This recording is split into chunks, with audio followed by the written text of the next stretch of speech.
Hey guys, tonight we stand on the warm edge of the Nile as evening pours gold over black water, mud brick walls, palm shadows, and temple pylons so huge they look like mountains that learned how to accept offerings. You breathe dust, incense, river mist, and the faint smell of cattle, because history never arrives scented like a luxury candle. Ahead of you, ancient Egypt seems eternal, balanced between desert and flood, sun and underworld, stone and story. Reality check: you probably won't survive this if you forget water, sandals, or basic respect for crocodiles, who are basically armored river managers with terrible customer service. So before you get comfortable, take a moment to like the video and subscribe, but only if you genuinely enjoy what I do here. Drop your location and local time in the comments, because somewhere out there, someone is listening at 2:13 a.m. while pretending tomorrow does not exist. Now dim the lights, maybe turn on a fan for that soft background hum, and let's ease into tonight's journey together. You step down from the imagined bank and into a country that has spent centuries convincing everyone, including itself, that it cannot fall. The river moves beside you with slow authority, doing the one thing Egypt depends on more than royal speeches or priests with impressive hats. Every year, the Nile rises and withdraws, leaving dark, fertile silt over fields that would otherwise be desert, pretending to have career options. Farmers wait for that flood like office workers wait for payday, only with more mosquitoes. In the distance, temple walls blush in the last light. Their columns are painted with lotus blooms, stars, gods, and kings whose carved muscles look suspiciously optimistic. You pass reliefs where pharaohs smite enemies again and again, the ancient equivalent of posting the same gym selfie from 12 angles. The message is clear: Egypt is powerful, Egypt is ordered, Egypt is loved by the gods, and no one should ask awkward questions about grain shortages, local officials, or whether the treasury is having a tiny nervous breakdown. For now, you are near the long afterglow of the New Kingdom, the age when Egypt stretched influence through Nubia, Syria, and the Levant, and when pharaohs like Hatshepsut, Akhenaten, Tutankhamun, Ramesses Sibo, and Ramesses Stur left marks that still pull tourists and scholars across the world. That is your mainstream fact for the pillow during the New Kingdom. Roughly from the 16th to the 11th century BCE, Egypt became an imperial power, not just a river kingdom with nice architecture. It controlled resources, moved armies, traded luxuries, and carved its confidence into stone. But greatness is not the same as health. You notice it first in small things. A work gang pauses too long in the shade. A scribe's reed pen scratches figures that do not quite comfort him. A boatman complains softly that the grain boats are late again. Nothing collapses in one dramatic thunderclap, despite what movie trailers and over-caffeinated history channels may suggest. More often, collapse begins like a loose thread on fine linen. At first, nobody panics. Then someone pulls. You follow a road packed by bare feet, donkey hooves, and cart wheels toward a village where smoke rises from clay ovens.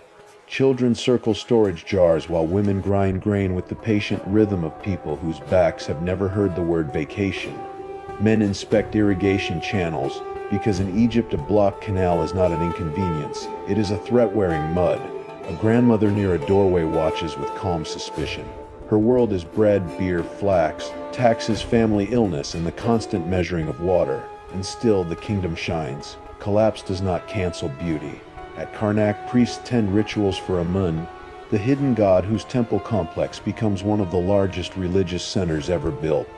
Gold, incense, cattle, land, and labor flow towards sacred estates. Pilgrims bring petitions. Musicians shake sistra. The god's bark rests in shadow like a royal yacht for a deity who does not do small entrances. Here in the sacred hush, you learn a quirky tidbit that feels almost too odd to be real. Ancient Egyptian medical and household recipes could involve ingredients like crocodile dung, honey, resin, beer, and crushed minerals, because apparently the past looked at a swamp monster and thought, yes, that belongs in healthcare.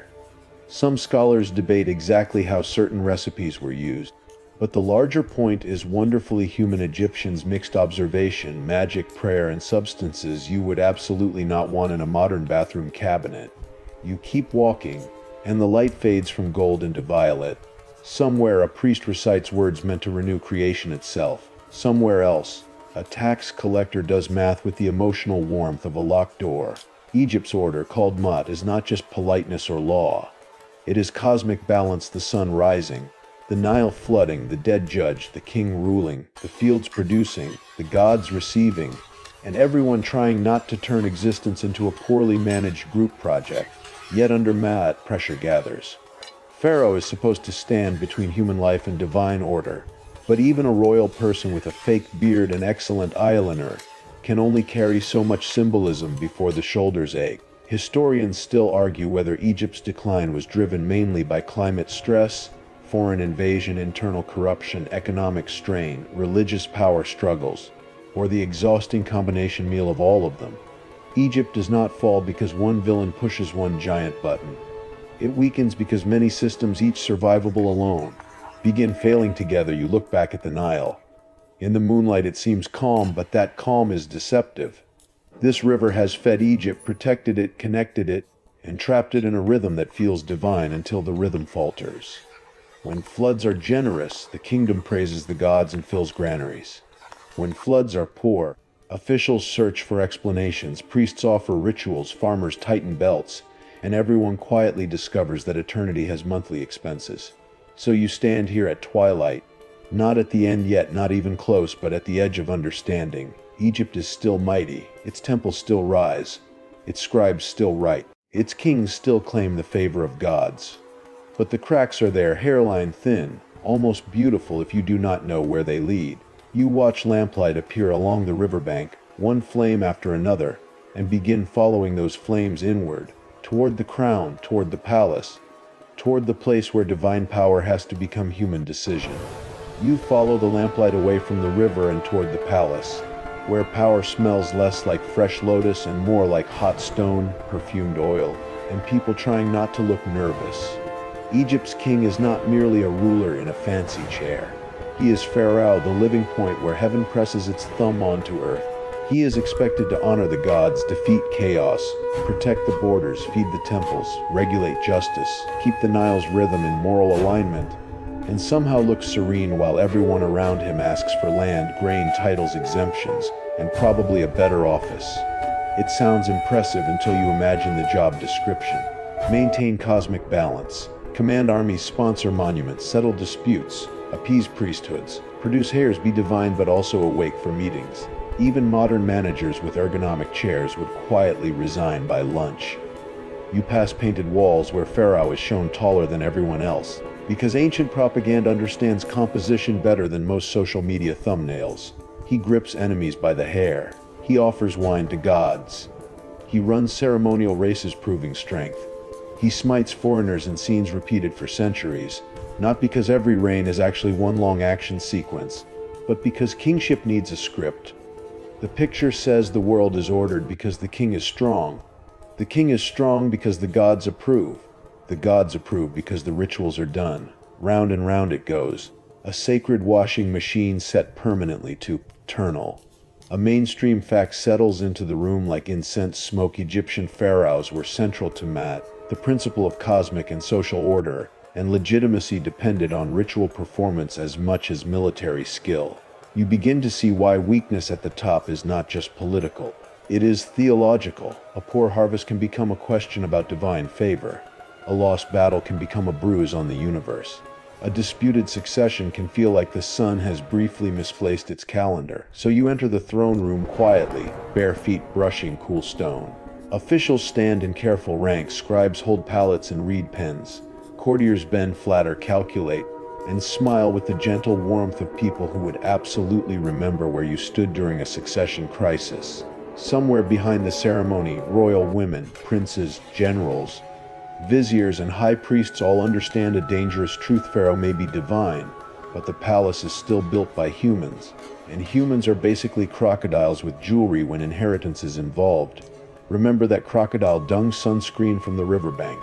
Keep it in mind, because court politics can smell just as questionable, though everyone pretends it is mirror. You feel the heavy crown before you see it. The double crown of Upper and Lower Egypt is not just an accessory. It is a claim that the two lands are one body, one order, one breath. When a strong pharaoh wears it, the symbol can hold. When weaker rulers inherit it, the same crown becomes a spotlight showing every tremor in the system. A young king may depend on advisors. An aging king may leave rival sons circling the future. A short reign may interrupt plans before they root. A long reign, oddly, can also cause trouble because too many hairs grow old waiting, and nothing ferments like royal impatience. Historians still argue whether the weakening of royal authority after the great New Kingdom pharaohs came mostly from poor succession, overextended imperial commitments, economic stress, or a slow shift of power toward priests and regional elites. You do not get one clean answer. History rarely hands you a neat villain wearing a name tag. Instead, it gives you a crowded hallway where everyone has motive, incense is thick, and the paperwork is missing. In that hallway, you glimpse the strange afterlife of royal image.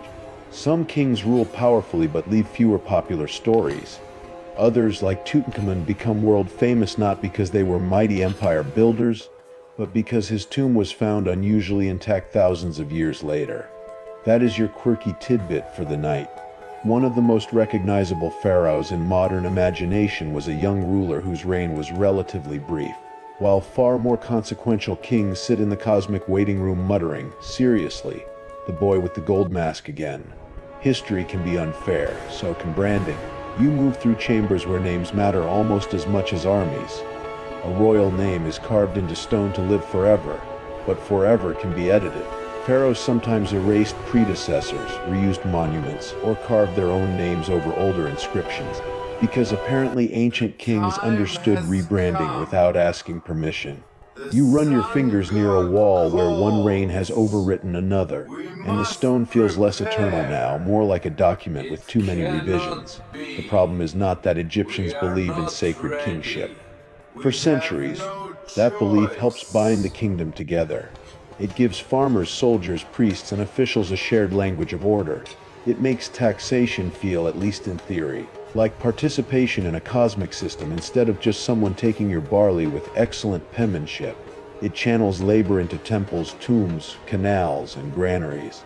It turns politics into ritual, which can stabilize a society beautifully, until ritual cannot hide reality, because you hear rumors, the king is ill, the heir is unclear, a queen favors one prince, a general has loyal troops, a priesthood controls land, a provincial governor behaves like a small sun in his own little sky. The palace still gleams, but inside that gleam authority is being negotiated rather than simply obeyed. You pause beneath painted ceilings filled with stars. The image is peaceful, a night sky held safely indoors. Yet even here the ceiling depends on beams, plaster, workers, supplies, and the willingness of many people to keep maintaining it.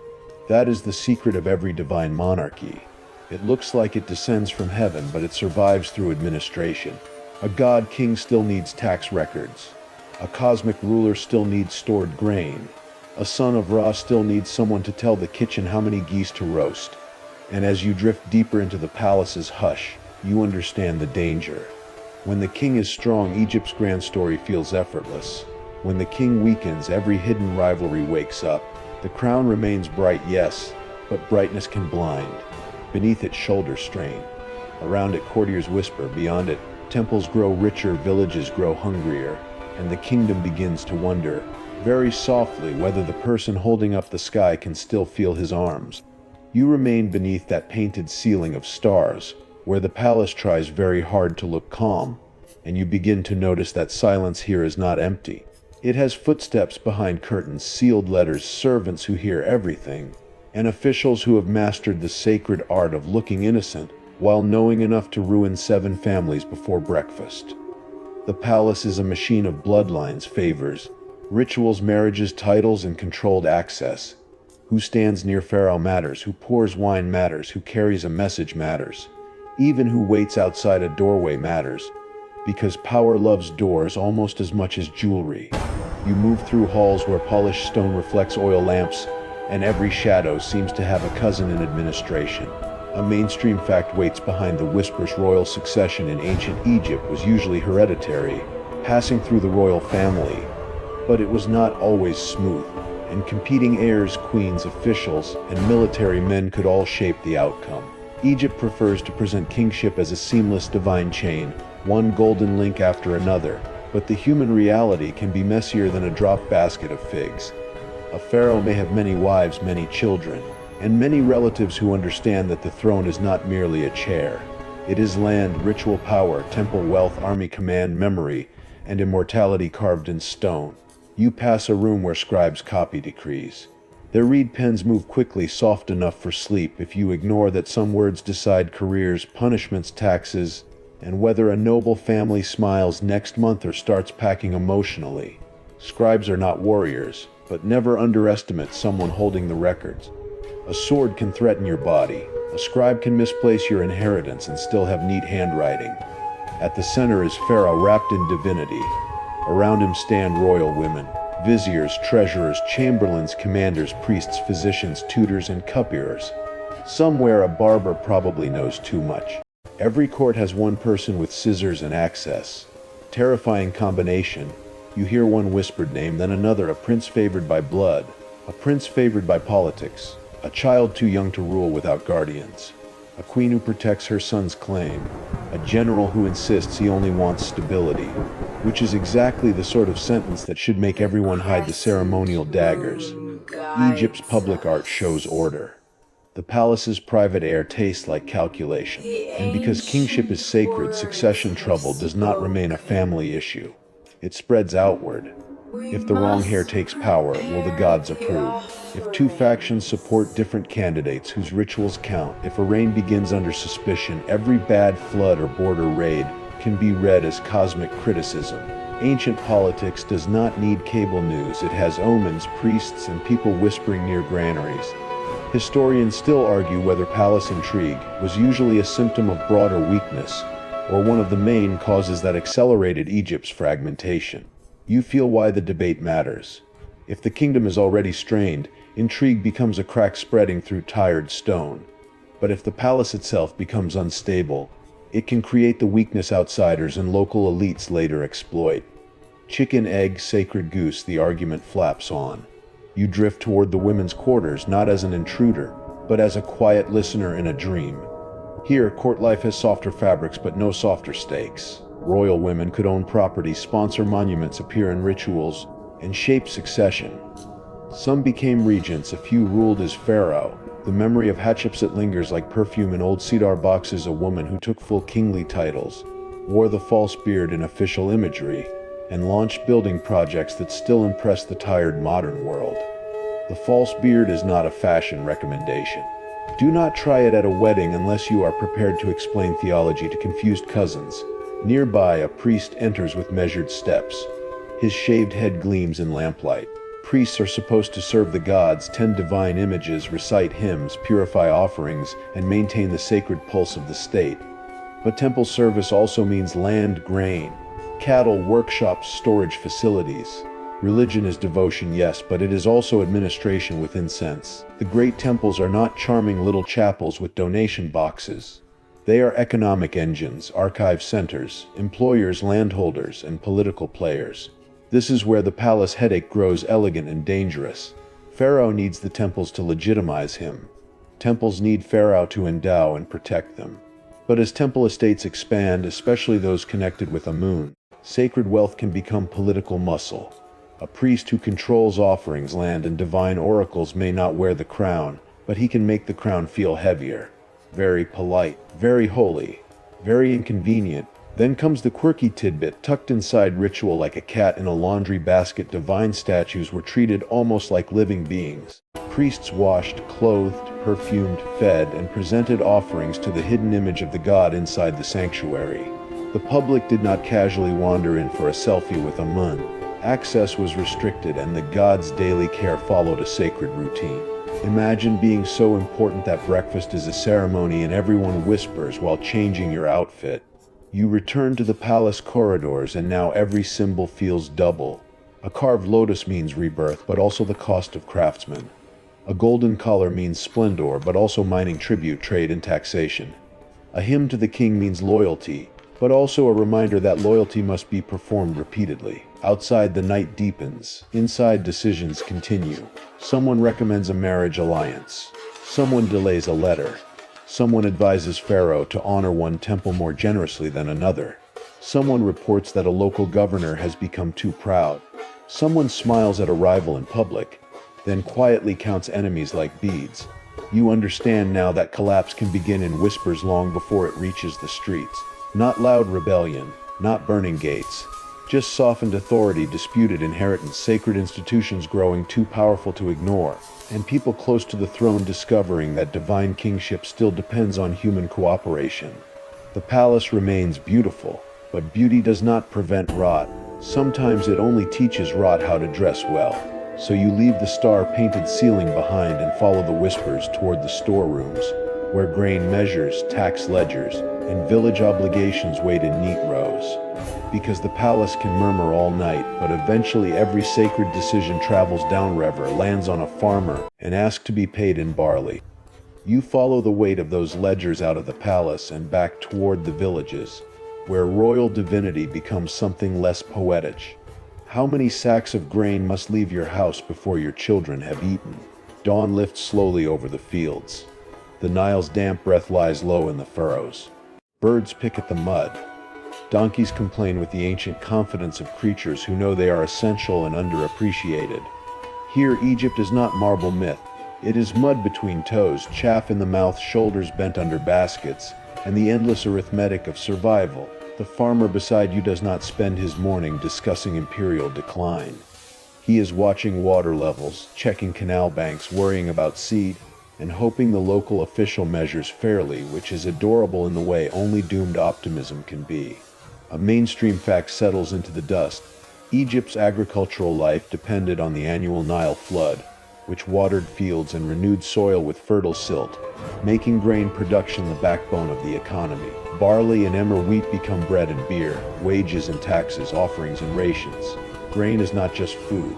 Grain is salary, state finance, temple wealth, military supply, and the closest thing many people have to a savings account, except rats are trying to withdraw from it nightly.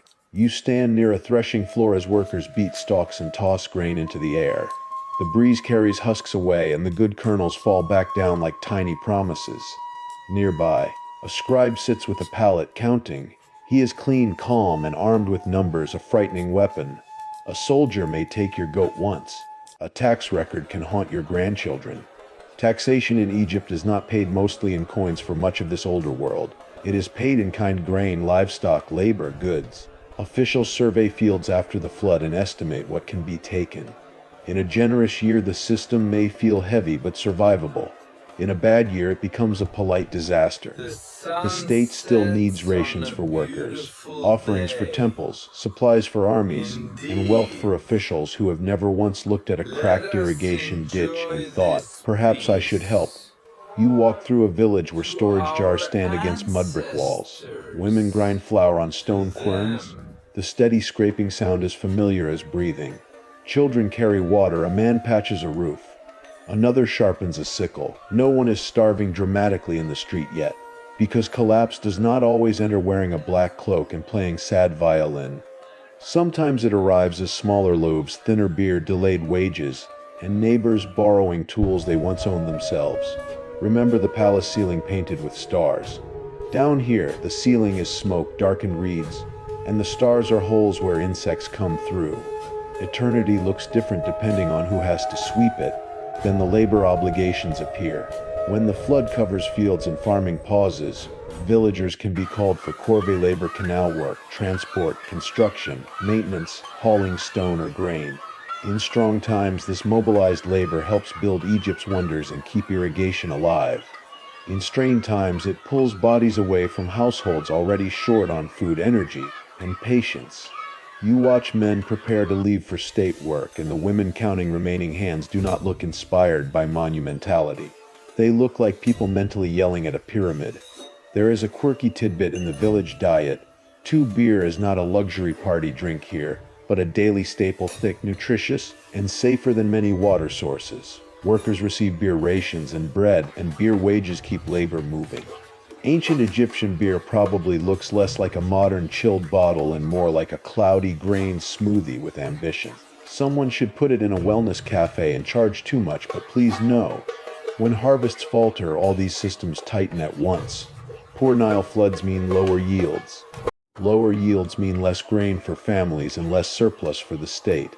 Less surplus means delayed rations, pressure on temples, anxious officials, and more aggressive collection. A hungry village does not automatically rebel.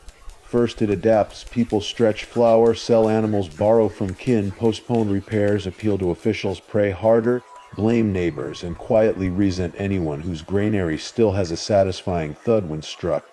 Historians still argue whether food shortages were a central engine of Egypt's political weakening, or whether they mattered most when combined with administrative corruption, climate irregularity, and military pressure. You can feel the answer resisting simplicity. A bad harvest alone may not break Egypt. Egypt has survived hardship before, but repeated stress changes behavior. Officials skim more, villagers hide grain, laborers desert, tomb workers strike, trust thins, the state asks, and people begin to wonder whether it still gives back enough to deserve obedience. That word strike hangs in the warm air. Much later in New Kingdom history, the workers of Deir el-Medina, the village of royal tomb artisans, famously stopped working when their rations were delayed. It is one of the earliest recorded labor strikes. Imagine building eternity for Pharaoh and still needing to complain that payday is late. Even the afterlife apparently has payroll issues. You move toward the edge of the fields at noon, when the light turns hard and white. The irrigation channels glitter, but some are shallow. A boy drives birds from a patch of grain with a reed switch. An old man studies the riverbank like he is reading a message from a difficult relative. Every field is a question. Will the flood return properly? Will the measure be fair? Will the storehouses open if hunger comes? Will the gods notice? Behind you, temple bells and palace commands still echo. Ahead, the village continues because it must. Bread must be baked, beer must ferment, ditches must be cleared, taxes must be prepared. The people do not know they are living inside a slow collapse. They know only that the loaves are smaller, the demands are louder, and the old promise of abundance has begun to sound less like certainty and more like memory. So you carry that memory with you as the path bends toward the temples again. Grain leaves the villages in baskets, boats, and ledgers, flowing toward sacred estates where gods are fed, priests are honored, and power gathers behind carved walls. The farmer watches it go, wipes dust from his face, and returns to the field, because even when kingdoms weaken, weeds remain aggressively loyal to their job. You follow the grain as it leaves the village, not in a dramatic parade, but in baskets, jars, sealed storehouses, and quiet resentment. The river carries wheat, barley, linen, cattle records, offerings, rumors, and the sigh of farmers watching their work float toward holiness. The temple rises ahead like a stone dream too large for ordinary sleep. Its pylons stand heavy, carved with Pharaoh defeating enemies and gods receiving gifts. You step through outer courts where priests, scribes, servants, craftsmen, bakers, brewers, singers, doorkeepers, and cleaners move with practiced purpose. The place is sacred, yes, but also busy in the way a city hall, warehouse, bank, theater, school, and extremely serious spa might be busy if they were all wearing linen and chanting. A mainstream fact settles into the incense. Major Egyptian temples, especially those of Amun at Thebes, controlled large estates, labor forces, workshops, herds, storage facilities, and immense wealth. They were not just sites of worship, they were institutions with economic weight. When land is donated to a god, someone still has to manage it, harvest it, count it, and decide who gets the surplus. The god may own the estate, but the priesthood holds the keys. Convenient arrangement, very spiritual, slightly suspicious. You pass offering bearers with bread, beer, flowers, meat, fruit, oil, linen, and gold vessels. Incense curls upward, making the air sweet enough to convince everyone that administration is holy if you burn enough perfume near it. Somewhere a scribe records each item, because even divine generosity requires inventory control. The gods may be eternal, but apparently nobody trusts the pantry without paperwork. At the heart of the temple is the sanctuary, dim and restricted. Most people experience the god from outside through festivals, processions, or oracles. Inside, the divine statue is awakened, washed, clothed, anointed, fed, and hidden again. Remember the living god breakfast routine from the palace whispers. Here it unfolds with solemn care. The statue receives meals finer than many villagers ever taste. This is not hypocrisy, it is maintenance of creation. Feed the gods, sustain order. Sustain order, protect Egypt. Protect Egypt, hopefully keep everyone from panic buying barley. but human hands perform divine maintenance, and human hands learn power. The priesthood of Amun grows particularly influential after Thebes becomes a major royal and religious center. Pharaohs enrich Amun's temples after victories, especially when they credit the god for triumph. Gifts meant to honor the divine also strengthen the institution serving the divine. Over time, the Temple of Amun becomes so wealthy that its high priests can stand near Pharaoh not merely as servants but as political actors. You watch one of them now, a high priest walking beneath painted columns. He does not wear the crown, he does not need to. His authority comes wrapped in ritual purity, tradition, land revenue, and access to the god's voice. When the god's bark moves during festivals, hidden inside a shrine and carried on poles, priests may interpret its movements as divine answers. A pause, a turn, a slight sway, these can become decisions. Imagine asking a statue whether your career is safe, and then realizing the people carrying it also manage half the local economy. Sleep well. That is your quirky tidbit. With a fringe sparkle around the edges, some scholars and modern enthusiasts have wondered how much divine oracle movement was sincere ritual experience, priestly interpretation, controlled performance, or some mix of all three. Historians still argue whether temple oracles mostly reflected genuine religious consultation, political management, or a blend that ancient participants did not separate the way modern skeptics would. Faith and power are not always enemies. Sometimes they share a hallway and borrow each other's sandals. The pharaoh still appears on temple walls as supreme donor and mediator with the gods, but the king cannot personally appear in every sanctuary each morning. Egyptian religion places Pharaoh at the center, while reality spreads the work across a priestly bureaucracy. Delegation is necessary. Delegation, however, is where power starts packing its own bags. You enter storerooms where clay ceilings mark supplies. Shadows lie cool over stacked goods. The smell is grain, resin, old rope, and wealth pretending to be silence. If a temple feeds workers, lends grain, sponsors festivals, employs artisans, and controls land, then ordinary people may look to it almost as much as to the palace. And when central authority weakens, these sacred estates do not vanish. The tension grows slowly. Pharaoh needs temple loyalty. Temples need royal favor. But as rulers weaken, the balance shifts. A high priest can command respect, resources, and networks of dependence. In the south, especially around Thebes, priestly authority can begin to feel almost royal. The crown remains bright in theory, but the incense thickens around another kind of throne. You move into a festival crowd as night falls. Ordinary people gather outside the temple walls, hoping for blessing, justice, healing, or a glimpse of the god's procession. Music rises. Lamps flicker. Children climb onto shoulders. Vendors sell small charms and food, because even sacred festivals need snacks. A woman whispers a petition for her sick child. A soldier prays before leaving for the frontier. For them, this is not a cynical machine. That is what makes the temple's rise so difficult to judge. It is not simply greed in robes. The temple preserves texts, organizes labor, sponsors art, and gives people access to divine order. It is genuinely meaningful. But meaningful institutions can still become too strong for a weakening state to steer. A sanctuary can comfort the poor and challenge the king in the same century. You step back and look toward the dark Nile. Grain still moves. Offerings still arrive. The god still sleeps behind closed doors, perfumed and fed. The priests still interpret, record, manage, and bless. Somewhere far away, Pharaoh still wears the crown, still claims cosmic authority, still appears taller than everyone on painted stone. Yet here, behind the temple gates, power has learned to kneel without becoming small. And as the night wind carries incense over the river, you feel the old rhythm falter again. Palace, village, temple. Each depends on the others, each pulls from the same fields. Each claims to preserve order. But order is becoming crowded.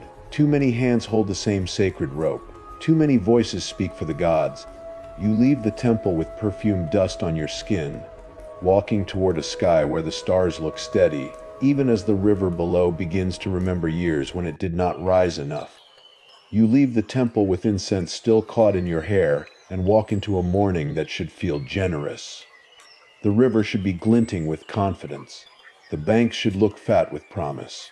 Farmers should be measuring mud with the cautious optimism of people who know a good flood can forgive many mistakes. Instead, the light seems thinner. The air has that dry, papery taste that makes every swallow feel like a negotiation. The Nile is still there, of course. It has not vanished like a lazy magician. It slides past reeds and boats, past crocodile eyes and washing stones, past children splashing at the edge while their mothers shout warnings in the universal language of parents everywhere. Do not touch that. Do not fall in. And absolutely do not become a snack. But the waterline is wrong. Too narrow. Too quiet. A mainstream fact settles over the fields. Egypt's agriculture depended on predictable Nile inundation, and years of low floods could reduce harvests, strain food supplies, disrupt taxation, and weaken state confidence. The river is Egypt's calendar, pantry, road, and mood ring. When it rises well, the kingdom breathes. When it fails, everyone starts looking upward, downward, and suspiciously at the nearest official. You walk beside an irrigation channel where cracked mud curls at the edges like old parchment. A farmer presses his heel into the dampest patch and frowns. His son watches him for an answer. There is no answer, only measurement. In Egypt, hope is often a number marked against a riverbank.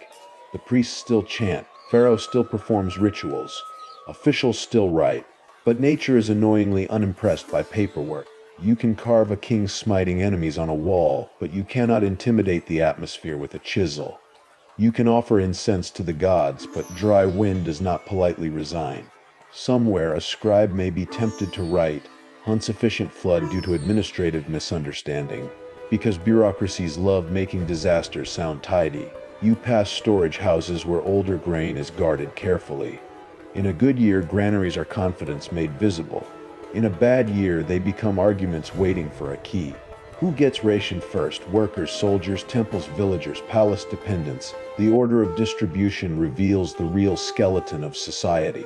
Everyone says mat means balance, but when grain runs short, balance begins asking awkward follow-up questions.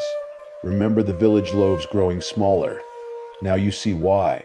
A single poor flood can be endured if reserves are strong and officials behave. That second condition already deserves a sarcastic little cough. But repeated low floods can turn ordinary stress into structural weakness. Seed grain is eaten. Animals are sold or slaughtered. Laborers leave. Canal maintenance slip. Hungry people become less patient with sacred explanations, especially when the god's breakfast remains well supplied behind temple doors. Historians still argue whether climate change and drought were decisive causes of Egypt's collapse, or whether they acted more like a slow hand pressing down on systems already weakened by politics, corruption, and war. You feel the debate in the heat. Climate alone does not write decrees, crown priests, or mismanage taxes. But bad weather can expose every fragile joint in a kingdom. It is less like a villain and more like a very rude stress test. Beyond Egypt, the wider Eastern Mediterranean and Near Eastern world also experiences instability during the Late Bronze Age collapse. Drought has been proposed as one contributor in several regions, though scholars debate timing, intensity, and local impact. Here along the Nile, you do not need an academic chart to understand the fear. You see it in the way people stare at the river, as if waiting for a relative who promised to bring dinner, and is now 3 hours late. There is a quirky tidbit from ancient flood-watching Egyptians used nilometers, structures or marked stairs and wells, to measure the Nile's height. Too low meant famine risk. Too high could bring destructive flooding.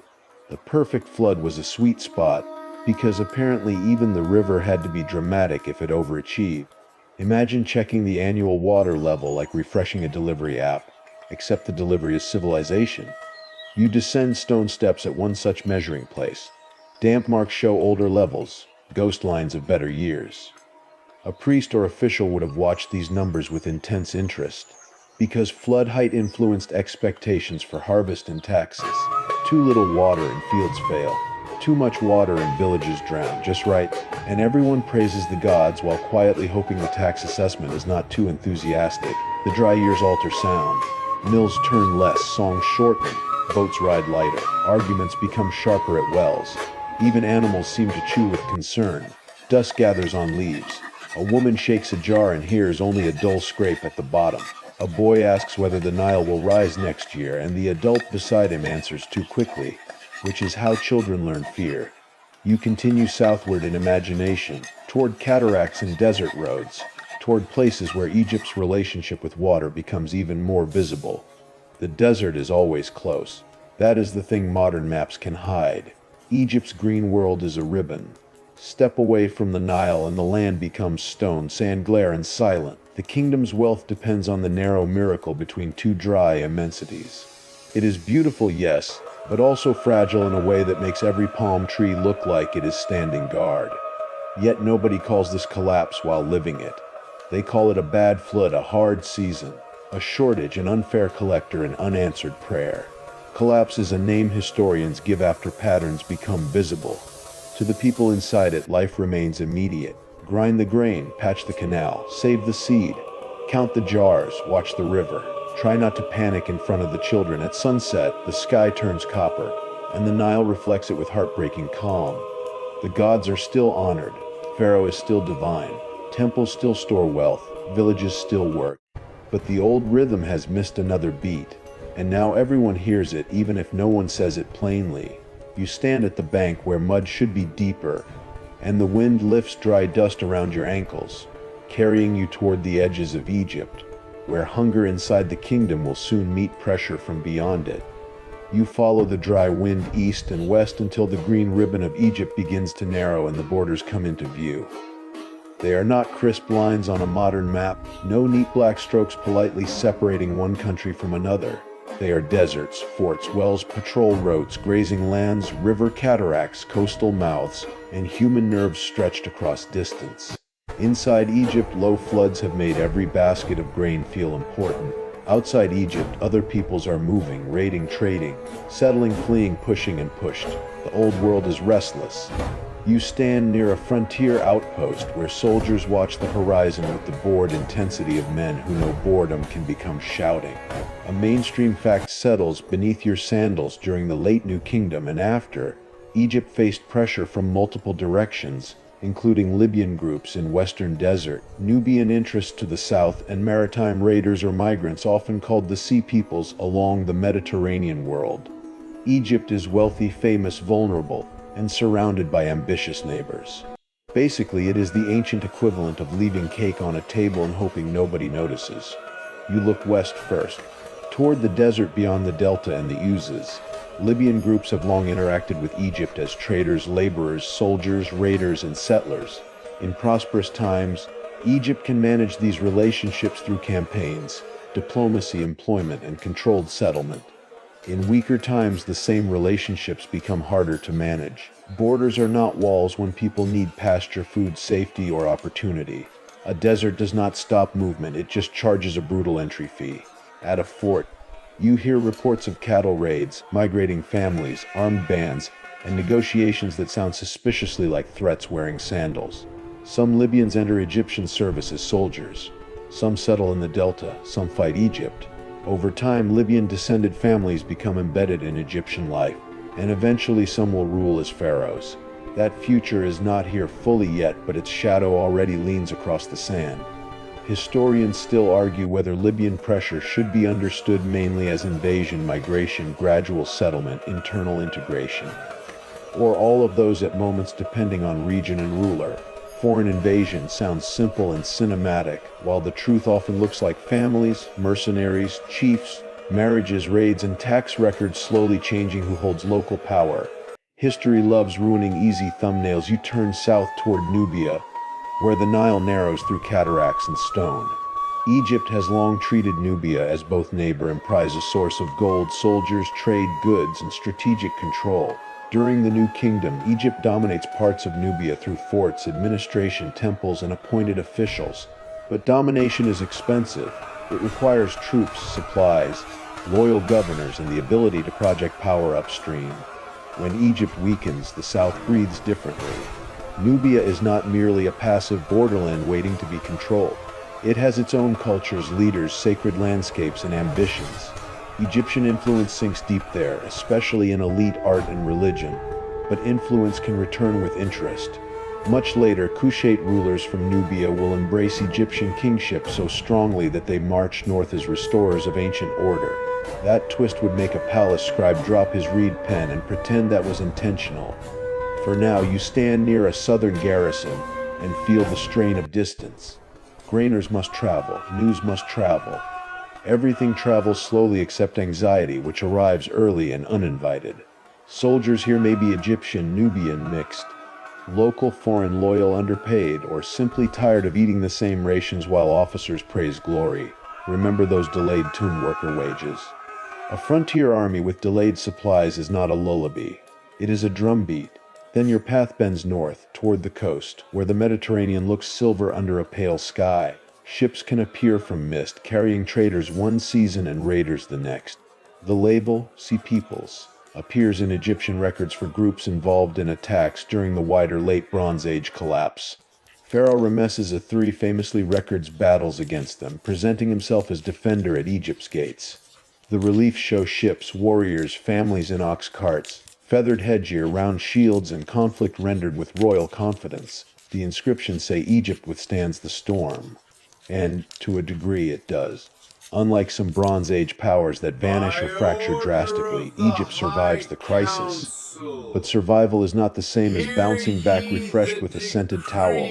Defending the borders costs men, grain, metal, ships, horses, attention, and administrative strength. Here comes the quirky tidbit with a scholarly eyebrow raised. Nobody fully agrees who all the Sea Peoples were. Names like Shurden, Pilaset, Jaker, Shiklish, Denyen, and Weshish appear in records, and scholars have linked some groups cautiously to regions across the Aegean, Anatolia, Cyprus, or the Levant. Others warn that the evidence is patchy. So yes, ancient Egypt gives you mysterious sea raiders with dramatic hats, then refuses to provide a clean cast list. Very on brand. Historians still argue whether the Sea Peoples were primarily invaders, displaced migrants, pirates, mercenaries, collapsing state refugees, or mixed groups caught in chain reactions of famine, war, and political breakdown. As you watch the coast, those categories blur. A hungry migrant with weapons can become a raider. A mercenary without pay can become a pirate. A family fleeing destruction can travel beside fighters.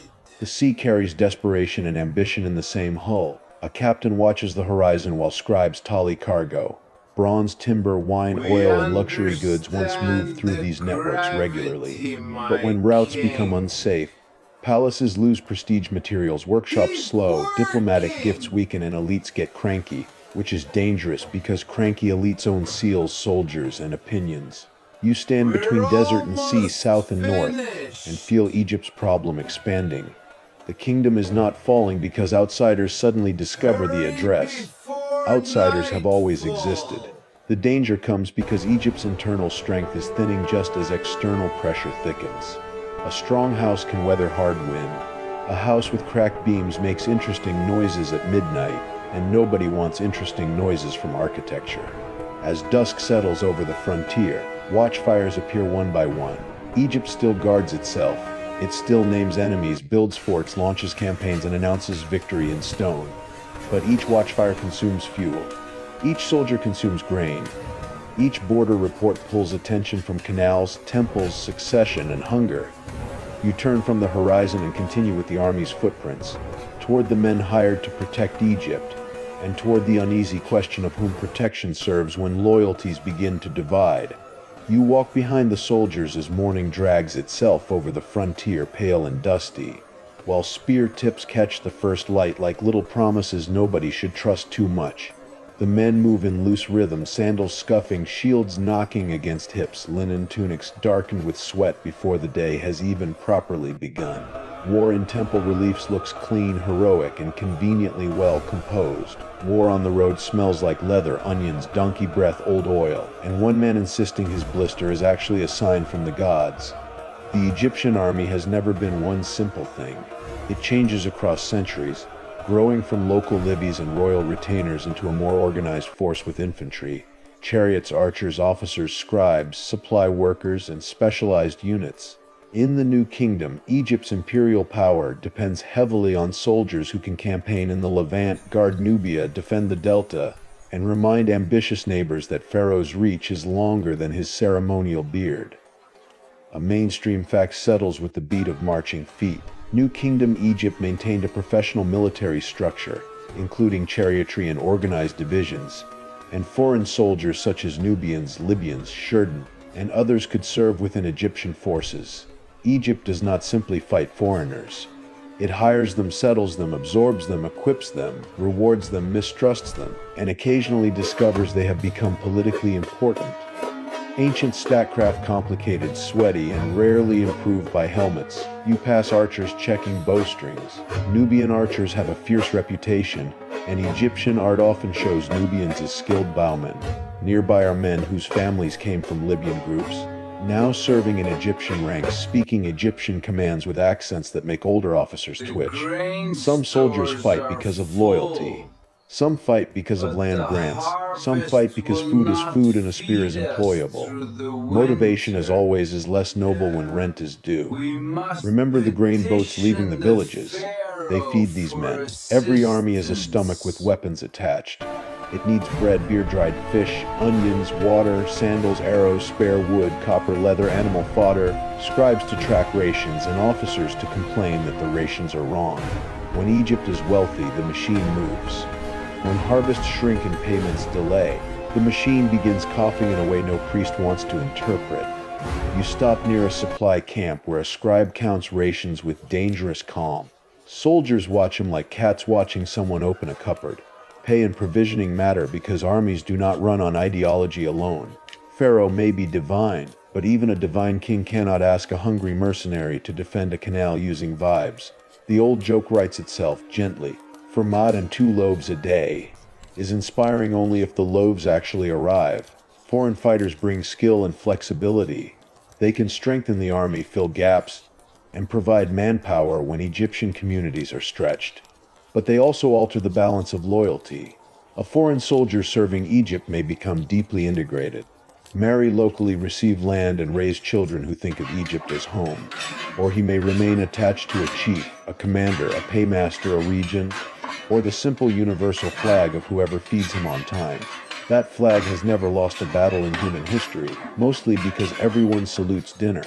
Historians still argue whether Egypt's reliance on foreign soldiers weakened royal control, or whether it was a practical strength later blamed too easily for broader political decline.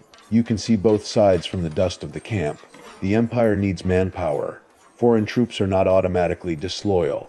Many serve faithfully. Yet when central authority frays, commanders with personal followings become dangerous, especially if those followers owe more to their general than to a distant king whose name arrives by decree. Chariots stand under shade awnings, wheels lifted for repair. They are expensive, elegant, and slightly ridiculous in the way all elite military technology becomes once mud enters the conversation. Horses are brushed and watered. Grooms fuss over harnesses. Chariot warriors carry prestige as well as weapons. In battle scenes, they move like thunder, Pharaoh blazing ahead in a heroic pose, reins around his waist, arrows flying. In reality, someone must keep the wheel pins from failing, because glory is hard to maintain when your axle has opinions. Your quirky tidbit waits beside those chariots. Egyptian battle reliefs often show Pharaoh personally destroying enemies with magnificent certainty. But these images are not straightforward battlefield photography. They are ritualized royal propaganda, repeating ideal scenes of order defeating chaos. In other words, Pharaoh's war art is less live footage and more official music video with better eyeliner and absolutely no blooper reel. As Egypt's power weakens, military command becomes more local. Garrisons depend on regional supplies. Settled military families gain influence. Some Libyan-descended chiefs eventually hold important posts, and later their descendants will help shape dynasties in the north. Soldiers who once extended royal power can become local power bases themselves. The sword protects the crown. Yes, but it also notices how heavy the crown looks. You walk through the camp at dusk. Men dice with knuckle bones. Someone sings softly. Someone sharpens a blade with slow strokes. A veteran tells a young recruit that the enemy is always terrifying until you meet your own quartermaster. Lauder moves through the tents, tired but real. These are not symbols. They are people sleeping beside shields, hoping not to be sent where maps become vague, and still, beyond the humor, loyalty divides quietly to pharaoh, to commander, to temple, to family, to land grant, to tribe, to paycheck, to survival. None of these loyalties must conflict when the state is strong. In a strong kingdom, all roads can seem to lead back to the king. In a weakening kingdom, roads begin branching. A general delays orders. A garrison negotiates locally. A soldier follows the man who feeds him. A frontier chief decides that royal distance is an opportunity. The night deepens and the campfires burn low. You hear horses shifting, leather creaking, guards murmuring. Egypt still has soldiers, still has weapons, still has veterans who know the desert roads and river forts. But the army now reflects the kingdom itself, mixed, stretched, practical, proud, and quietly divided. You leave the camp with dust on your tongue and the sound of marching behind you, moving toward a wider world where not only Egypt, but the entire Bronze Age system begins to shake.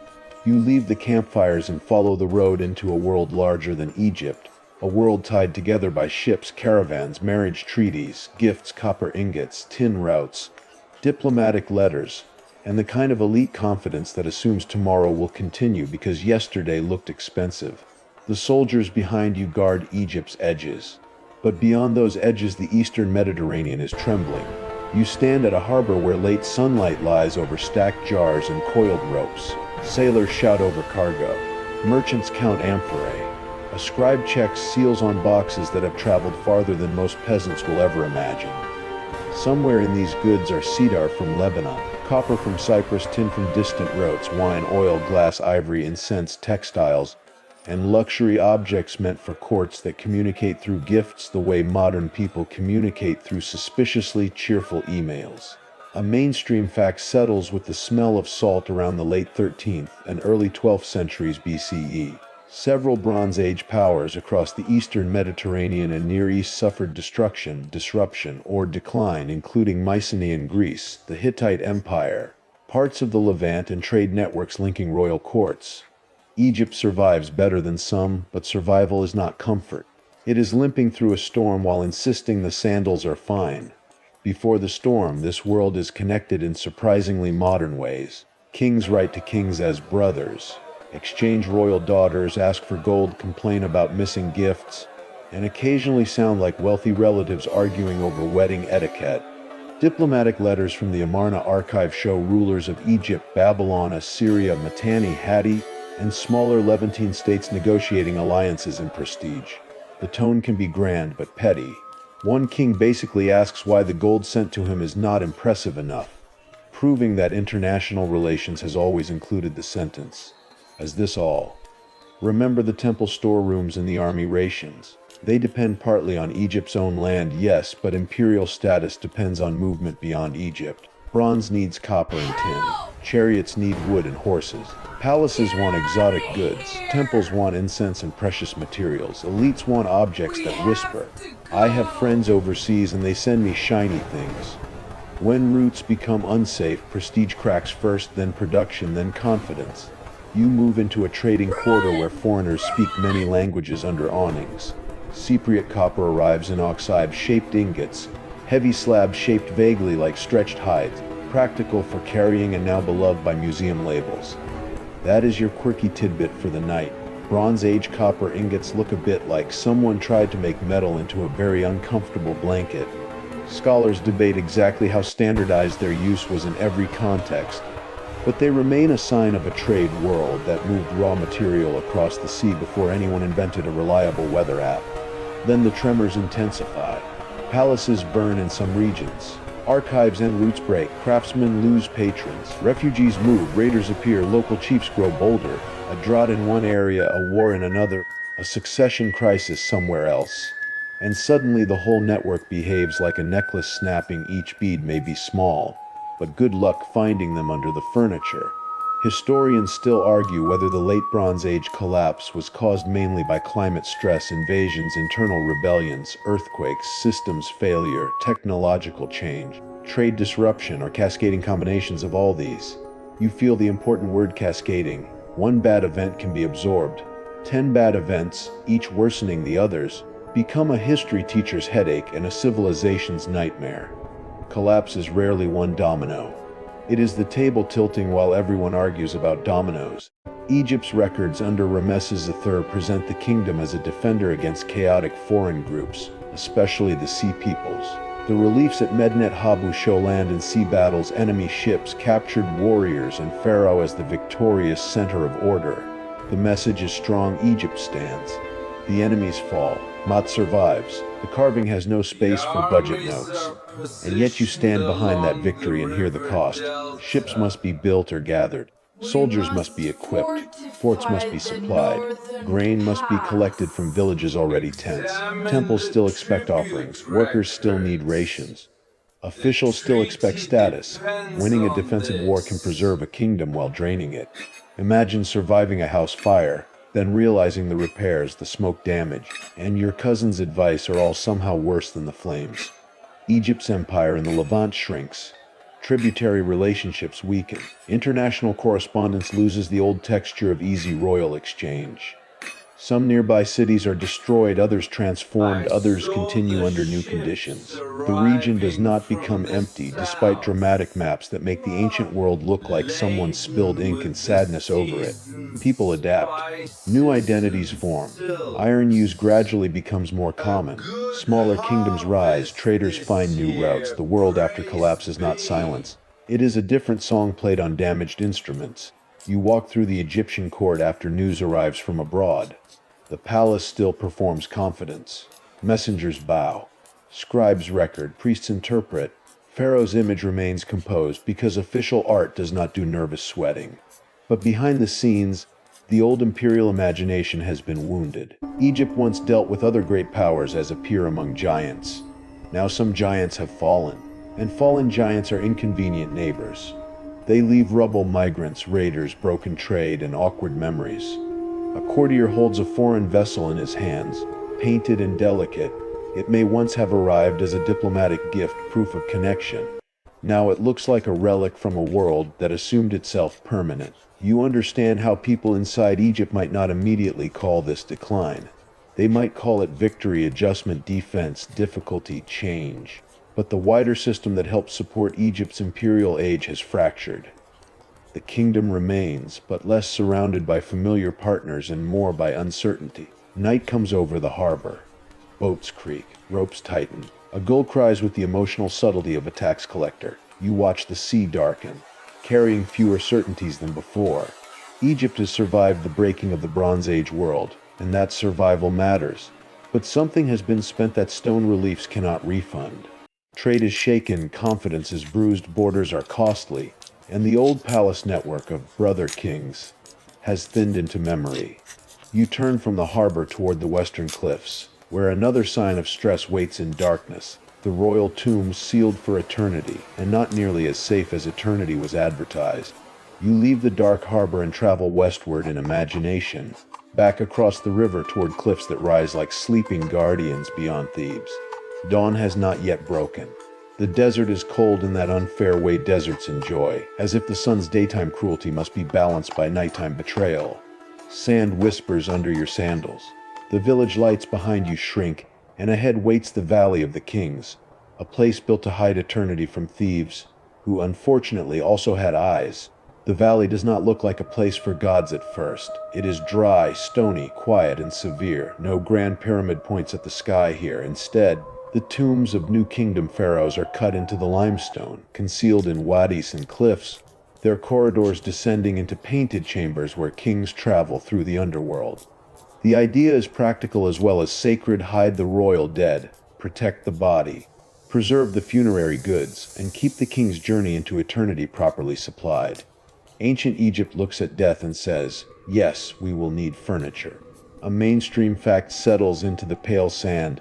Many New Kingdom pharaohs were buried in the Valley of the Kings near Thebes, and by the late New Kingdom, tomb robbery became a serious problem documented in legal papyri and investigations.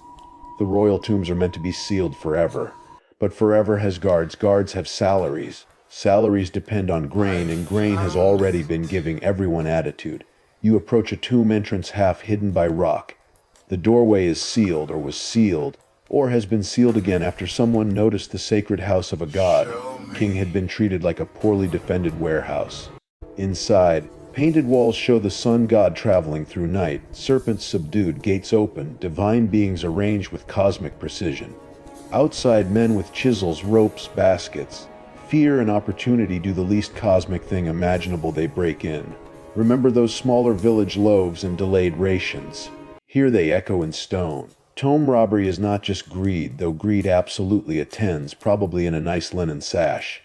It is also a sign of economic distress, weakened administration, corruption among officials, and the terrifying realization that sacred boundaries are only as strong as the people paid to defend them.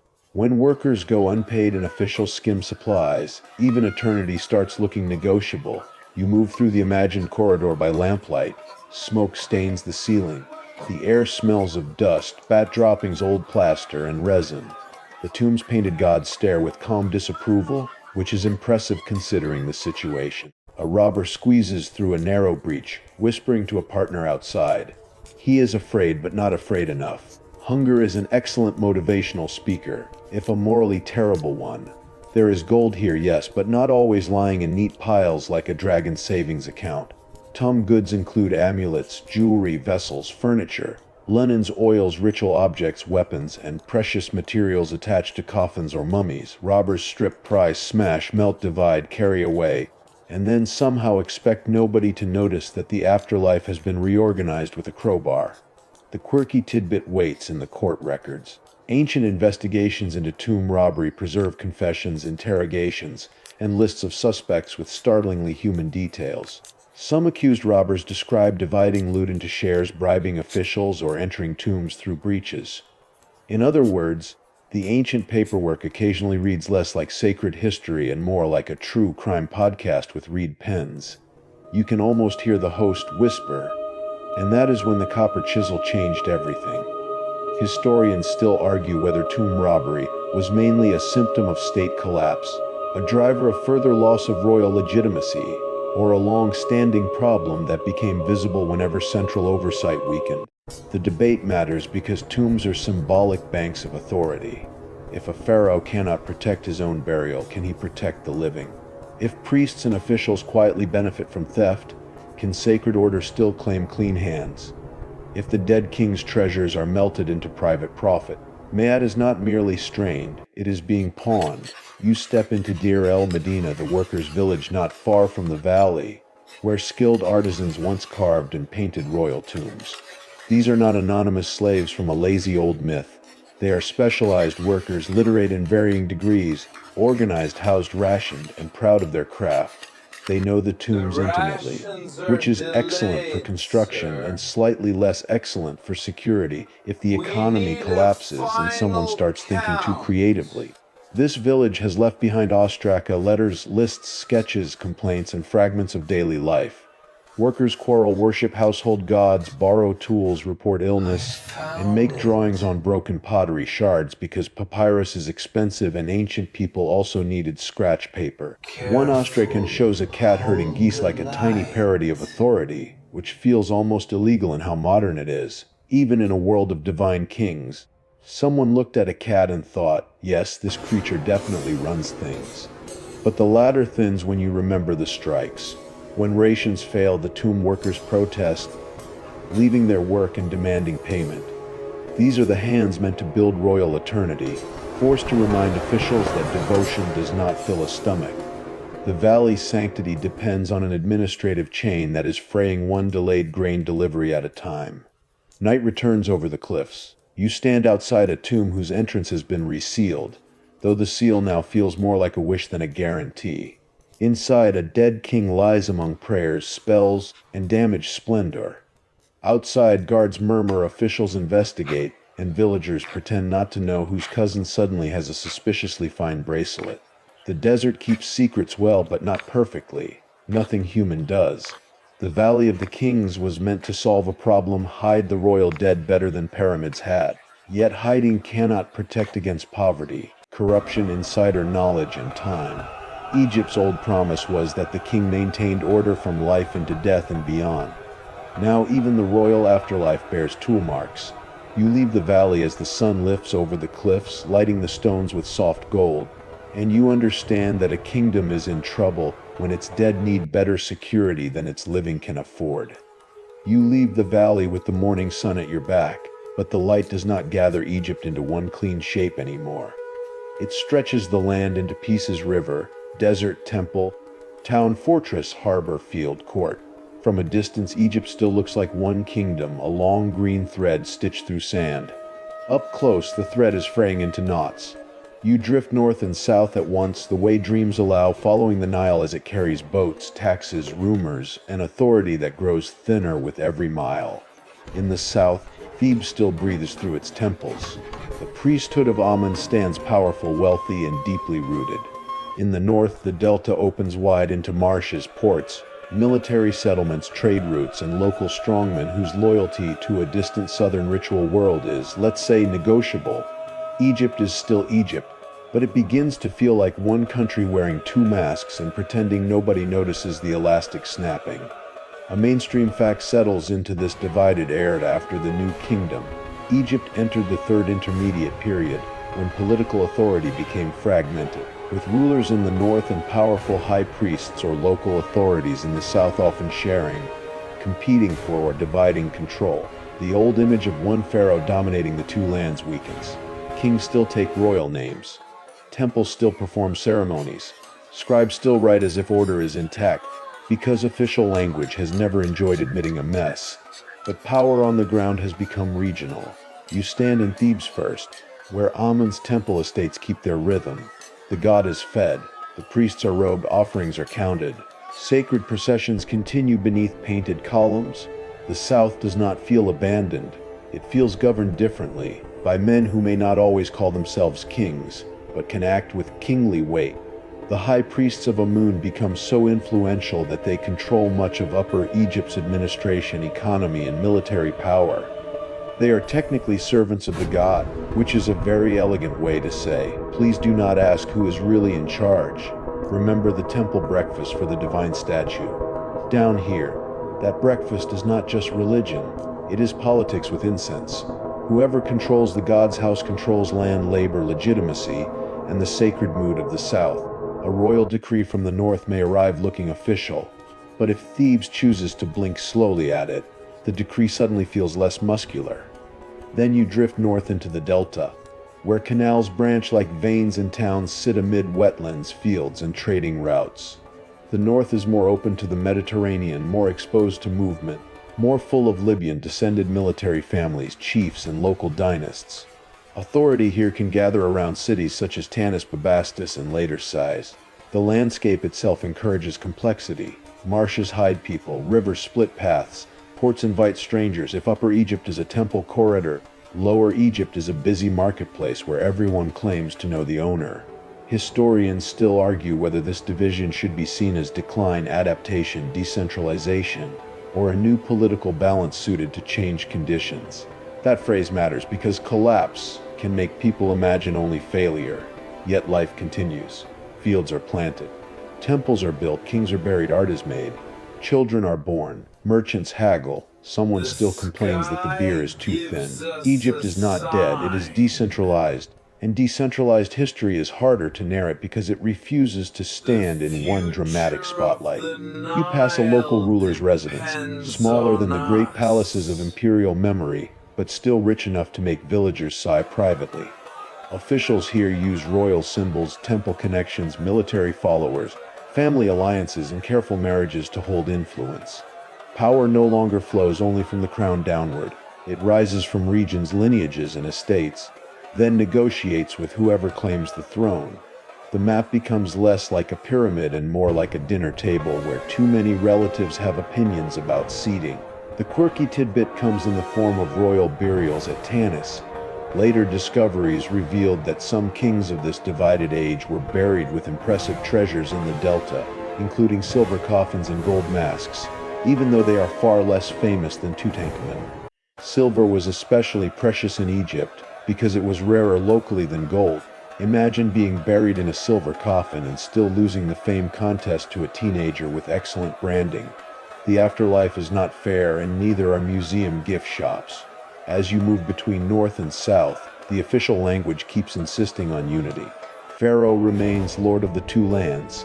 Inscriptions preserve ideals older than the current political arrangement. This is not simply denial. Symbols matter. By repeating unity, Egyptians keep the idea alive even when reality wobbles. A divided state can still imagine itself whole. just as a tired person can say, "I'm fine," while holding coffee like a religious object.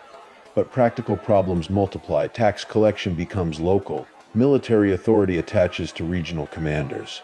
Temple wealth stays near temple networks, succession becomes more complicated, because rival dynasties or coexisting rulers can claim legitimacy at the same time.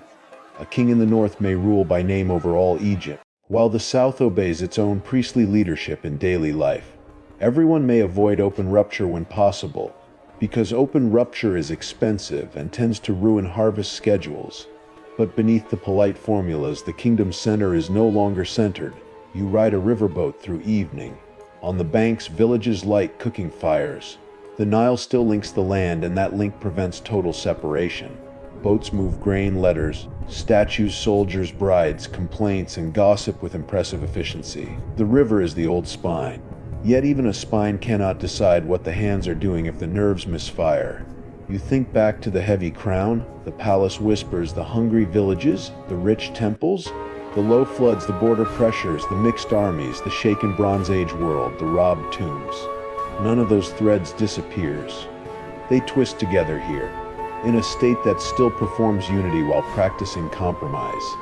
Collapse becomes less a fall and more a long rearrangement of who can command, who can refuse, and who can pretend both things are obedience. Night settles on the water north. A king claims the two lands. South, the moon's servants command sacred power. Between them, Egypt floats on, ancient and altered, wearing both masks beneath the same stars. You listen to the oars dip softly into the Nile, and feel the current carrying you toward a future where foreign-rooted chiefs will not merely serve Egypt's rulers, but become them. You follow that current into the delta, where the Nile loosens its grip into branches, marshes, canals, and towns that seem to rise out of water, mud, reeds, and negotiation. This is where Egypt feels most open, most crowded, and most difficult to summarize without making a scribe reach for a headache remedy.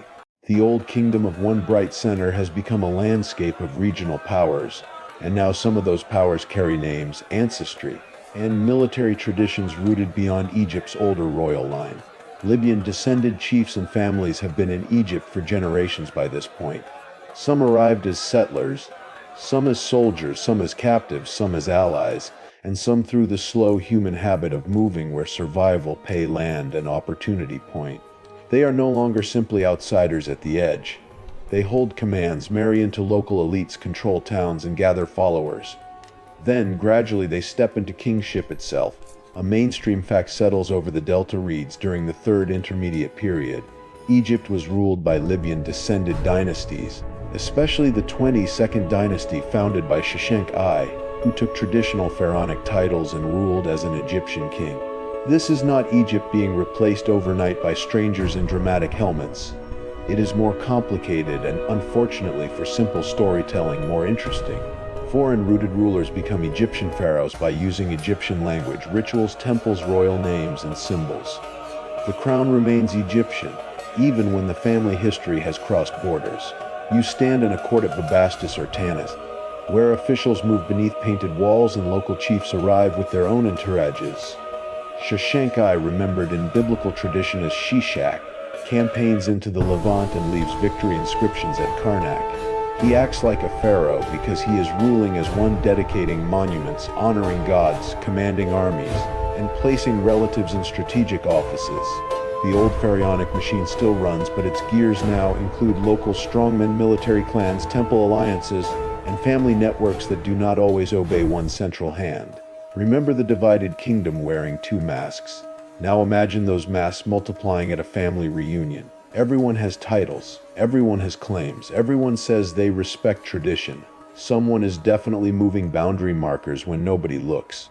Libyan rule does not mean the disappearance of Egyptian culture. In many ways, these rulers lean into it.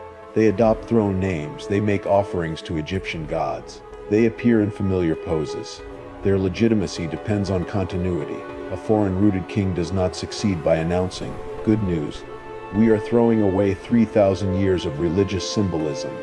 That would be poor branding and probably bad for one's life expectancy. Instead, he says, in effect, "I am Pharaoh, beloved of the gods, defender of Maat, and please admire this inscription." The quirky tidbit here hides in names and titles. Libyan descended elites often kept markers of their tribal or chiefly backgrounds while also using Egyptian titles, creating a layered identity that can make genealogies look like a very ambitious family tree attacked by a flock of ibises. Some chiefs bore titles connected to the Mai or Meshwesh groups, and these designations could sit beside Egyptian offices. Identity was not a simple switch from foreign to Egyptian. It could be both depending on context, audience, and advantage. Ancient politics loved flexibility almost as much as modern politicians love saying, moving forward.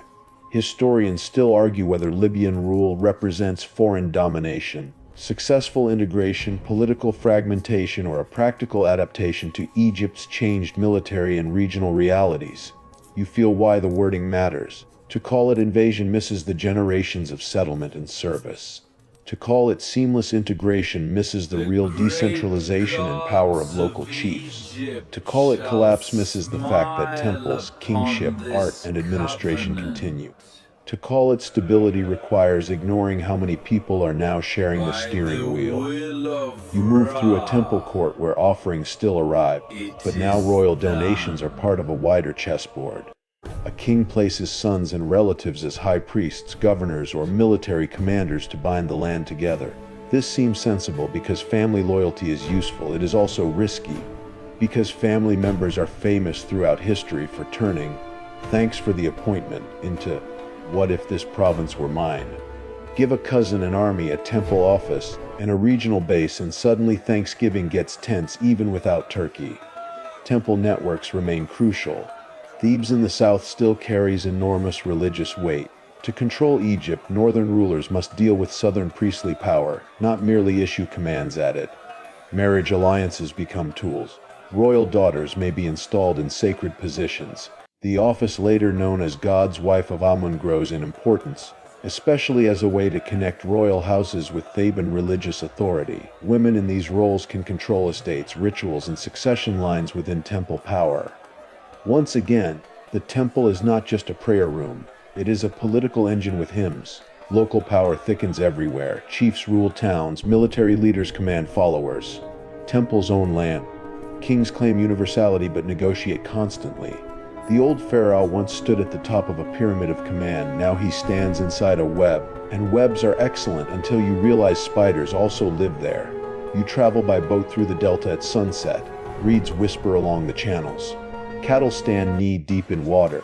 A local official receives taxes in one town while another chief nearby behaves like a prince in everything but the title. The people still plant grain, brew beer, honor gods, mourn the dead, and tell children stories of ancient kings who ruled with impossible certainty. Daily life does not pause because dynastic labels become complicated. Bread does not care who founded the 22nd dynasty, it cares whether the oven is hot. Yet the emotional shape of Egypt has changed. The kingdom's sacred past remains powerful, but political reality is increasingly local. A ruler can wear the double crown and still depend on chiefs who inherited their power from military settlement, family networks, and regional wealth. The machine of Egypt still moves, but it no longer glides like a single royal chariot across temple reliefs. It creaks, adjusts, splits, reconnects, and keeps going, because old civilizations are stubborn. Honestly, Egypt at this point has the survival instincts of a desert cat near a fish market. As night gathers over the delta, you see lamps reflected in broken water. Each flame belongs to a household, a shrine, a guard post, a quay, a local palace, a temple storehouse. Together they look like one glittering country. Up close, each flame has its own keeper. You understand now that Egypt has not vanished, it has become plural. And from far to the south, beyond the cataracts, another power watches this divided land with reverence, ambition, and a promise to restore what Egypt itself can no longer easily hold. You follow that southern promise upstream, past narrowing banks and dark stone toward Nubia, where the Nile does not stop being sacred just because Egyptian maps grow nervous. The river runs through cataracts, islands, deserts, goldlands, temples, forts, and memories older than the arguments written about them. Here, beyond Egypt's old imperial grip, power has been watching, learning, adapting, and waiting with the patience of a crocodile that definitely rid the room. The kingdom of Kush rises in Nubia, centered first around places like Kerma and later Napata, near the sacred mountain of Jebel Barkal. Egyptian influence has long pressed into this region through conquest, temples, language, art, religion, and administration. But influence is not a one-way road. Over centuries, Nubian elites absorb Egyptian forms of kingship and worship, especially devotion to Amun, then turn those forms back toward Egypt itself. It is history's quiet little boomerang, only with crowns. A mainstream fact settles beside the river. In the 8th century BCE, Kushite rulers from Nubia conquered Egypt and established the 25th dynasty, ruling as pharaohs while presenting themselves as restorers of ancient Egyptian religious and royal traditions. These kings are not pretending Egypt is irrelevant. They are claiming to rescue it. They look at the divided north, the competing chiefs, the weakened royal center, and the tangled temple politics, then say in effect, "Fine, we will be traditional for everyone." Very bold, very southern, slightly like arriving late to a collapsing group project and taking over the slides. You stand near Jebel Barkal, its sandstone peak glowing in the sun. To Kushite and Egyptian eyes, this place is sacred to Amun.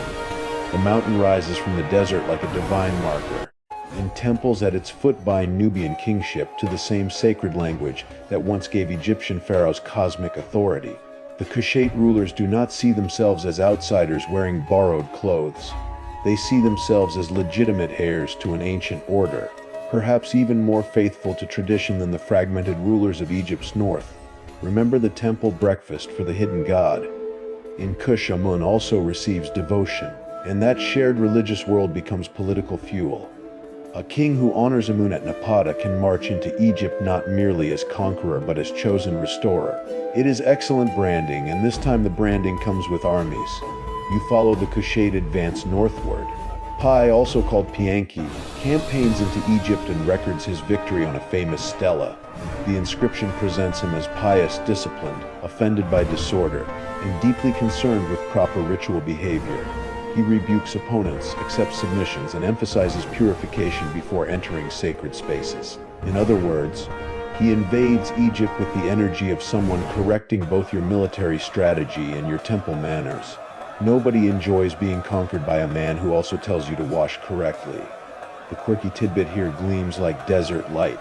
Pi's victory stela shows him paying careful attention to horses captured from defeated rulers, reportedly upset that they had been allowed to suffer hunger.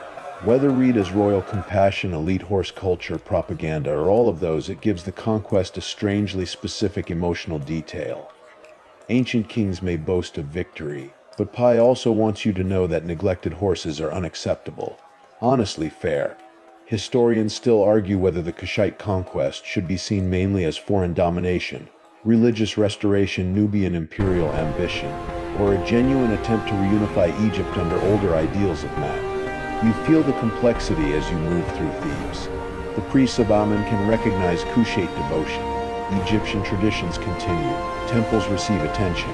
Art and architecture revive older styles. The Kushite kings commission monuments, adopt royal titulary, and connect themselves with the long pharaonic past. Yet they are also rulers from the south imposing authority over a divided land. Restoration and conquest walk side by side, pretending not to bump shoulders. For a moment, Egypt seems to gather itself again. The 25th dynasty brings a kind of moral drama to the story. Nubian pharaohs present themselves as defenders of proper worship and royal order, repairing what fragmentation damaged. You see building projects, temple endowments, and renewed attention to ancient forms. Stone remembers old poses, scribes write old titles. Pharaoh stands again as a figure of unity. Though the unity is not simple and the north remains full of local powers with memories, ambitions, and the survival instincts of tax collectors during a regime change, then the wider world intrudes, wearing iron discipline and terrifying efficiency. Assyria expands from Mesopotamia into the Levant, building one of the most formidable empires of the ancient Near East. Its kings command large armies, siege technology, provincial administration, and a reputation carefully polished by intimidation. Egypt and Kush become involved in the politics of the Levant, supporting states that resist Assyrian dominance. This is noble, strategic, and very dangerous, which is a common combination in history and in badly planned road trips. You stand near the northeastern approaches, where Egypt's old frontier problems return with sharper teeth. Assyrian power presses toward Egypt. Kushite pharaohs such as Taharka face the enormous challenge of defending influence in the Levant and the Nile Valley against an empire built for expansion. The Assyrians invade Egypt in the 7th century BCE. Memphis falls. Thebes is later sacked under Ashurbanipal's forces, a psychological blow that echoes through the sacred south. The shock is not just military, it is symbolic. Thebes, city of Amun, heart of temple power, place of old glory, is violated by an outside empire. The sacred geography that helped hold Egypt's memory together is shown to be vulnerable. If tomb robbery proved eternity could be pried open with tools, Assyrian invasion proves holy cities can be reached by armies that do not care how impressive your pylons are. Stone is strong, siege policy is rude. You watch smoke lift over a wounded city, not with explicit horror, but with the dull ache of something ancient being humbled. Priests gather what they can. Officials recalculate loyalties, local rulers reconsider survival. The Kushite dream of restoring Egypt does not vanish instantly, but it is broken as a practical imperial project. The south withdraws, power in the north shifts again, and the Sate rulers will rise under new conditions. As evening falls, you stand between two memories, the hope of Kushite restoration and the shock of Assyrian force. Egypt has been renewed. But renewal has met a world more militarized and less forgiving than the one that built its old empire. The Nile still flows. Amun is still worshipped. Kings still claim order. Yet the horizon has changed. Egypt can revive its symbols, but it cannot fully rewind the age. You leave Thebes under a bruised sky, moving toward centuries when foreign empires will no longer arrive only as shocks from the edge, but as rulers from above. You leave Thebes beneath that bruised sky and follow the Nile northward again, where the river keeps doing its ancient work with calm. Empires rise, empires arrive. Empires announce themselves with armies and titles and tax plans. And the Nile simply slides past reeds as if it has seen enough management changes to stop updating its resume. Egypt is still rich. That is the problem and the blessing braided together. Its fields still produce grain. Its temples still command reverence. Its position between Africa, the Mediterranean, and the Near East still matters. Conquerors do not look at Egypt and see a fading museum piece. They see food ports, gold memories, sacred legitimacy, and a population trained by millennia to understand bureaucracy. A mainstream fact settles over the delta roads.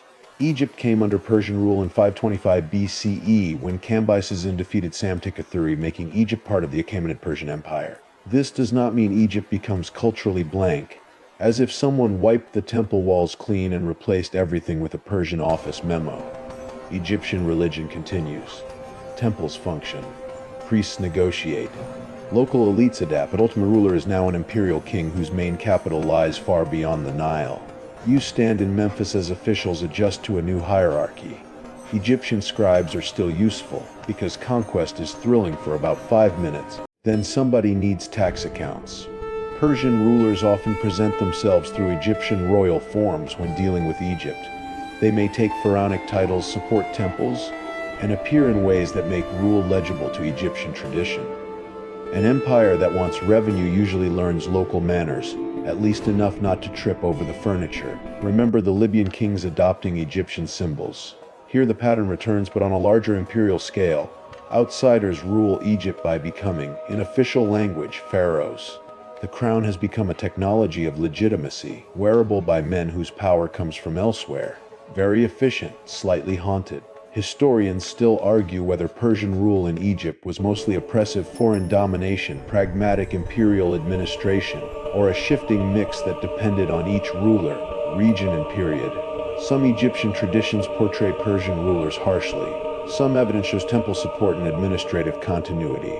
Rebellions break out, proving resentment is real. Cooperation also occurs, proving survival is practical. History refuses to fit inside one dramatic caption. The quirky tidbit comes with Cambyses himself, whose reputation in later stories became wildly dark and strange. Greek writers claimed he mocked Egyptian religion and harmed the sacred Apis bull. Though modern scholars treat parts of these accounts cautiously because Greek storytelling could season politics with scandal like a street vendor over salting fish. Whether fact, exaggeration, or hostile memory, The tale shows how foreign rule could be judged not only by taxes and armies, but by respect for sacred animals. In Egypt, insulting a holy bull is not a minor customer service issue.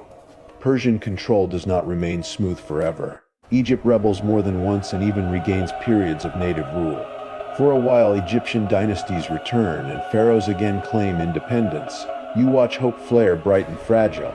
Temples celebrate, kings commission works. Officials speak of restored order. But the wider world has changed. Egypt's independence now feels like a candle held in windy hands. Then Alexander arrives. You stand near the Mediterranean in 332 BCE as the Macedonian conqueror enters Egypt after driving Persian power back. Compared with some conquests, his reception in Egypt seems relatively favorable, partly because many Egyptians resent Persian rule, and partly because Alexander understands the usefulness of sacred legitimacy. He visits Memphis, honors Egyptian gods, and travels to the Oracle of Amun at Siwa-Osis, where tradition says he is recognized in a divine context. Nothing says new management, like crossing the desert to get cosmic approval. Alexandria is founded on the coast, a city that will become one of the great centers of the ancient Mediterranean. You watch surveyors mark lines where streets will run. The sea glitters. The future library, lighthouse palaces, and harbor traffic are only seeds, but they are powerful seeds. Egypt is about to become tied to Greek-speaking rule, trade, and politics. The Nile remains ancient, but a new city on the sea begins pulling Egypt's gaze outward. After Alexander dies, his general Ptolemy takes Egypt, and the Ptolemaic dynasty begins. These Greek-speaking rulers govern from Alexandria while presenting themselves as pharaohs. They build and restore temples, including famous later monuments at Edfu, Dendera, and Philae. Priests carve hieroglyphs. Gods receive offerings. Royal reliefs show Ptolemy smiting enemies in the ancient style. Even if the court is now aggressively Hellenistic, it is like wearing a traditional robe over a Greek administrative spreadsheet. You move through Alexandria at night. Lamps burn along colonnaded streets. Greek, Egyptian, Jewish, and other communities mingle uneasily and creatively. Scholars debate texts, merchants haggle in several languages, sailors lie about storms. Palace officials invent new taxes, because apparently no civilization is complete until someone monetizes inconvenience. The city is brilliant, cosmopolitan, and not quite the same as old Memphis or Thebes. Egypt is still sacred, but its political center has shifted toward a Mediterranean capital. In the countryside, villagers continue their older rhythms. They plant, irrigate, harvest, pay, pray. Temples remain bridges between ruler and people. Priests translate power into ritual. Local communities preserve Egyptian language and customs even as Greek becomes dominant in administration. The result is not simple replacement, it is layering. Egyptian beneath Greek, Greek beside Egyptian, sacred beside fiscal, old gods beside new royal cults, and yet autonomy fades. Persia, native revival, Persia again, Alexander, Ptolemy. Each turn leaves Egypt still recognizable but less self-directed in the older pharaonic sense. The land remains coveted because it is valuable. It remains sacred because memory is powerful. It remains vulnerable because wealth attracts hands. The crown survives, but increasingly as a form worn within empires, courts, and dynastic struggles shaped beyond the old Nile order. You stand at the edge of Alexandria's harbor as moonlight spreads over anchored ships. Behind you, the city speaks Greek under Egyptian stars. Far upriver, temples still glow with lamps before gods whose names are older than the new ruler's language. Egypt has not disappeared. It has become a prize, a symbol, a granary, a kingdom inside larger ambitions. You listen to the water slap softly against stone and feel the final horizon drawing closer. Where one last queen will turn this layered inheritance into a drama so bright that people will mistake the ending of her dynasty for the ending of Egypt itself. You stand at Alexandria's harbor as that final horizon brightens and the sea carries in Rome. Not all at once, of course. Rome does not arrive as one thunderclap wearing a red cape. It arrives through treaties, debts, grain shipments, military pressure, family politics, ambassadors, advisors, and the slow tightening of a hand that keeps saying it is only helping. By the time Cleopatra VI inherits her throne, Egypt is still wealthy, still sacred, still dazzling, but it is also dangerously entangled with Roman power. The old pharaonic world now survives inside a Mediterranean game where senators, generals, and ambitious men treat kingdoms like pieces on a board and occasionally like snacks. A mainstream fact settles over the palace district. Cleopatra was the last active ruler of the Ptolemaic kingdom of Egypt, and after her defeat with Mark Antony by Octavian, Egypt became a Roman province in 30 BCE. That political change ends the independent pharaonic monarchy. The temples do not instantly go silent. The Nile does not stop. People do not wake the next morning and say, well, that was 3,000 years back to laundry. But the throne, as Egypt had known it, is over. You walk through Alexandria under a hard blue sky. Greek-speaking officials hurry past Egyptian priests, Roman envoys, merchants, sailors, scholars, servants, and guards whose faces show the tired caution of people living near power. The city is brilliant and unstable, a lighthouse of culture with a palace full of family problems. The Ptolemies have ruled Egypt for nearly 3 centuries. But their dynasty is famous for sibling marriage, court intrigue, and the kind of inheritance disputes that make ordinary families seem pleasantly boring. Cleopatra is often remembered through Roman stories, paintings, plays, and gossip polished into legend. But you step closer and see a ruler, not just a symbol. She speaks multiple languages, presents herself in Egyptian religious terms, appears as pharaoh, and fights to preserve her kingdom's autonomy in a world where Rome keeps expanding. She allies first with Julius Caesar, then with Mark Antony. It is romance. Yes, but also strategy, survival, and politics sharp enough to cut the papyrus. Remember the heavy crown from the palace halls. Cleopatra wears its last great burden. She must be queen to Egyptians, Greek monarch to Alexandrians, mother to heirs, partner to Roman strongmen, priestly figure to temples, and diplomatic operator in a world where one wrong alliance can turn your country into someone else's administrative district. Even modern multitasking looks shy beside this. Historians still argue whether Cleopatra's downfall came mainly from personal miscalculation, Roman propaganda, the overwhelming structural power of Rome, or the impossible position of trying to preserve Egypt between rival Roman factions. The debate matters because the popular story often shrinks her into charm and tragedy. But the real situation is larger. Egypt is rich but militarily outmatched. Rome is divided but predatory. Antony needs resources. Octavian needs legitimacy. Cleopatra needs room to breathe. The room is getting smaller. The quirky tidbit arrives with a hiss, because of course it does. The famous story that Cleopatra died by the bite of an asp may be more symbolic than certain. Ancient sources differ, and scholars still debate the exact method of her death. The snake image fits Egyptian royal symbolism beautifully, especially the cobra associated with kingship. But history refuses to hand over a clean crime scene report. Even at the end, Egypt keeps one last dramatic prop slightly out of focus. Before that end, Actium changes everything. In 31 BCE, Octavian's forces defeat Antony and Cleopatra's fleet near the western coast of Greece.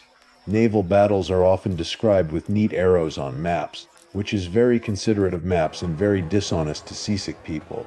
In reality, defeat is noise, smoke, splintered plans, bad signals, fear, and commanders realizing history has stopped taking suggestions. You return with Cleopatra to Egypt, where Alexandria waits like a jewel in a closing fist. Antony's cause collapses, allies disappear. Soldiers reconsider loyalty with the speed of people who enjoy being alive. Octavian advances, the old pattern repeats one final time. Egypt's wealth attracts empire, internal politics invite intervention. Sacred monarchy faces a force that does not need to respect its deepest stories in order to use them. When Antony dies and Cleopatra is captured, the last queen of Egypt faces a conqueror who understands image as well as any pharaoh. Octavian wants victory, order, and control. He will become Augustus, Rome's first emperor. Egypt will become his personal prize, a grain-rich province too valuable to leave in careless hands. Roman rule does not erase Egyptian culture immediately. Temples continue. Priests still carve hieroglyphs. Traditional religion lasts for centuries. But the ruler is no longer a pharaoh rooted in Egypt's own sovereign line. The crown has become a costume worn under empire. You walk one last time beside the Nile. Farmers still check fields. Children still shout near water. Priests still lift offerings. Scribes still record deliveries, though now the tax machine feeds Rome. The crocodiles remain aggressively uninterested in constitutional change. Somewhere, someone still complains that beer is too thin, because some forms of civilization are truly eternal. And that is the strange truth of Egypt's collapse. It is not one ending. It is many endings layered across centuries. The new kingdom's imperial confidence fades. Royal authority weakens. Priests rise, drop bites, borders strain, Bronze Age networks break, toms are robbed. The kingdom divides, Libyan chiefs rule, Kushite kings restore and lose, Assyrians shock, Persians govern, Greeks reshape, Romans absorb. Yet Egypt also survives each ending by becoming something else. It becomes memory, province, temple tradition, scholarly obsession, tourist dream, nationalist symbol, museum gallery, bedtime story. Stone outlives kings, the Nile outlives dynasties, even collapse when seen from far enough away. Becomes a slow turning of the river rather than a single fall. Now the lamps along Alexandria soften, and the great noise of conquest drifts farther from your ears. The harbor darkens into blue-black glass. Ships become shadows. The palace, the temples, the fields, the tombs, the desert roads all settle behind you like pages gently closing. You do not need to hold the whole ancient world tonight. Let the crown grow lighter, let the sand cool. Let the Nile carry away the sharp edges of names and dates. Rameses, Amun, Pi, Cambyses, Alexander, Cleopatra, Augustus, they loosen into murmurs, then into breath. The river is still moving. It slides past reeds, past stones, past sleeping birds with their heads tucked under wings. A warm breeze touches the palms and leaves them whispering softly, as if the old land is telling itself that it has endured enough for one night. You step back from the water. The mud is cool beneath your feet. Overhead, the stars are steady. Not because history is steady, but because from this distance even broken kingdoms become quiet patterns of light. So let Egypt rest now. Let the temples fade into silver outlines. Let the desert hold its secrets without asking you to solve them. Let the last queen lower her tired eyes. Let the scribes put down their pens. Let the farmers sleep before dawn calls them back to the fields. And you, wherever you are, in whatever room, under whatever small modern ceiling, can loosen your hands, soften your jaw, and drift with the old river as it bends through darkness, carrying gold, dust, memory, and all those vanished crowns away into the deep, slow hush of time.